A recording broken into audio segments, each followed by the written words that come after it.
Dah tahu boyfriend tu toksik, tapi kenapa nak stay lagi? Ramai orang ingat bila ada dalam relationship yang toksik, senang je nak tinggalkan hubungan tu. Tapi realitinya tak semudah tu. Poin yang pertama, sebab orang tu takut untuk hidup sorang-sorang. Kalau partner tu dah dera, dah pukul, dah kacau mental, buat apa orang tu nak stay lagi dalam hubungan yang menyakitkan? Tak masuk akal kan? Tapi sebenarnya ada orang lebih takut sunyi daripada hidup dalam hubungan yang menyakitkan. Walaupun relationship tu buat dia penat, buat dia menangis, buat dia rasa murung, buatkan dia hilang diri dia sendiri, at least dia masih ada seseorang.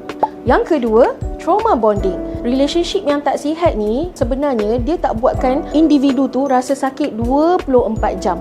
Ada fasa sakit, tapi lepas tu pasangan akan datang balik, pujuk you, rayu you, bagi kasih sayang, bagi perhatian. Circle ni buatkan seseorang tu akan jadi keliru.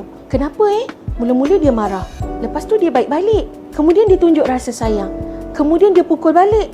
Sebab itulah ramai orang yang duduk dalam relationship yang toksik susah sangat nak leave. Mereka bukannya addicted semata-mata kepada pasangan mereka, tapi mereka terlalu terikat dengan harapan yang sebenarnya partner mereka tu boleh berubah.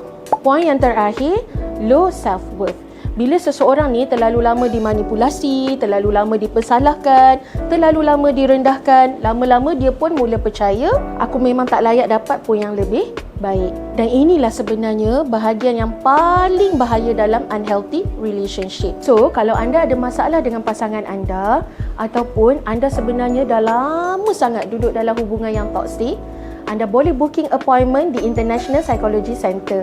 Kami menyediakan safe space untuk anda. Sesi anda hanya dengan kaunselor.